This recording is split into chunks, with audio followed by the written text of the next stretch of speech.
Mercedes upgrades confirmed. Mercedes have finally gotten on a podium, and in what a way, with Hamilton taking P2 behind Verstappen.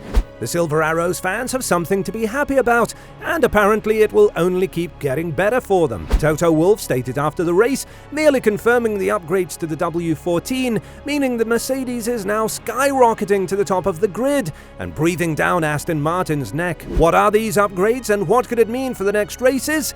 Stick around to find out. Mercedes may have overachieved its own expectations in Australia, since the team had been eager to downplay its chances of disturbing the leading bunch until they had agreed on a good car idea. While Red Bull's George Russell got the best start and sprinted to the lead, Mercedes' Lewis Hamilton overtook Max Verstappen into turn 3 to ensure an early lead for the team. Unfortunately for Russell, his bet to pit under the safety car after the opening few circuits of action was unsuccessful because Mercedes strategists, like everyone else, were caught off guard by the first red flag. Mercedes' hopes rested with Hamilton after his efforts to make up for it were derailed by a powertrain fire. The Red Bull RB19 in Verstappen's hands was too much for the 7-time champion to handle, as the Dutchman took the lead by coasting around the outside of turn 9 on the 12th lap. In spite of Alonso's rising pace behind him, Hamilton was able to hold on to second place and finish the race in that position. After a promising weekend of practice and qualifying,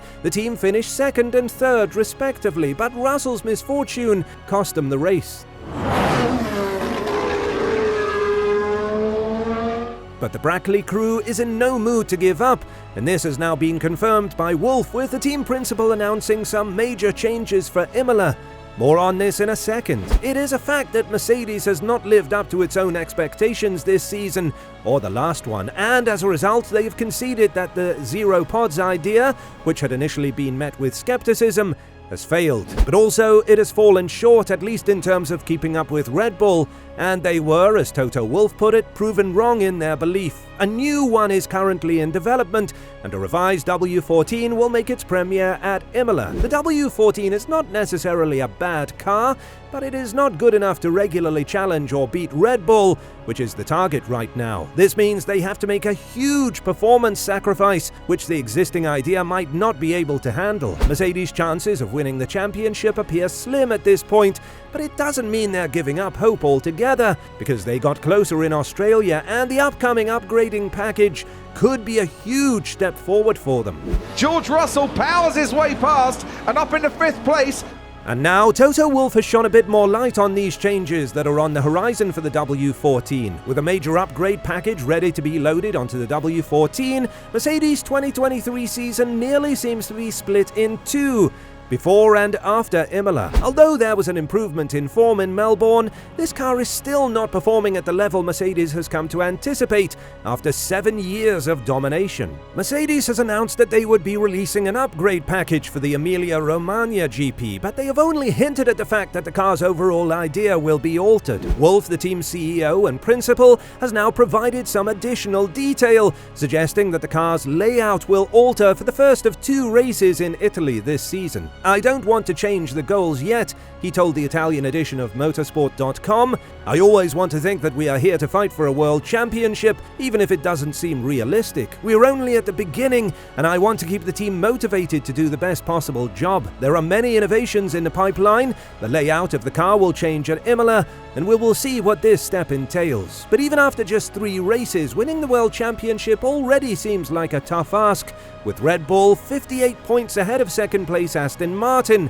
The Silverstone team are also a contender, and a so far lackluster Ferrari are also hoping for an improvement in performance following this mini break in the season. Wolff was realistic, remarking that the 2 Red Bull drivers are far away, and said that they had a battle on their hands to contest for P2. "It's undeniable that there is a team that is far ahead of all the others," Wolff said of Red Bull. "Then there's us, Aston Martin and Ferrari, who are very close. To be able to play for a world championship again, we know that we have to beat 2 drivers who at the moment they are far away, but we also have another fight for the role of second place.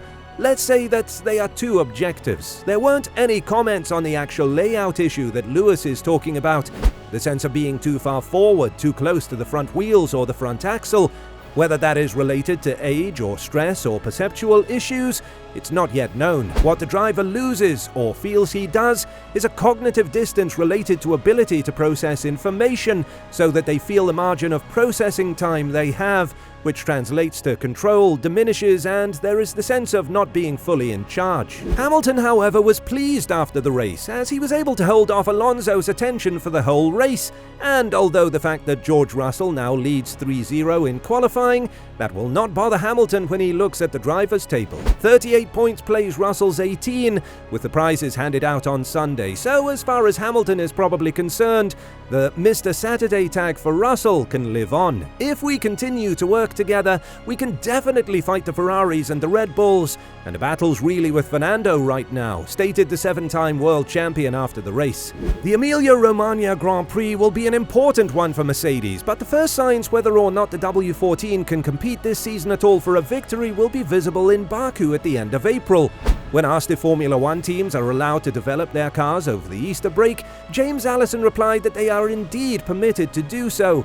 He explained that there are only 2 official break periods in the sport when teams are not allowed to develop the car, which are during the summer and Christmas holidays. Easter break, on the other hand, is a regular working period, and during this time, the team will be working hard in the wind tunnel to find more downforce, in the drawing office to convert the wind tunnel findings into performance that can be delivered to the track, and on developing different suspension components to improve the balance and drivability of the car. They will also be working on simulation loops and routines to prepare for upcoming race weekends, ensuring that the car is in the best possible position when they arrive at the track. While many teams plan to utilize the extended break to work on producing upgrades, the proposition of a sprint race this weekend in Baku will leave them with only 1 practice session ahead of qualifying to correlate any new parts. The last sprint formatted weekend to take place in 2022 witnessed the dominant Red Bull squad go the wrong way on setup, opening the door for Mercedes to score its sole win of the year. James Allison further mentioned that the first sprint race of the weekend, which will take place at Baku, is a big deal because sprint races require teams to have a starting setup that is well prepared and ready to go in qualifying, because the time available for preparation is compressed compared to a regular race weekend.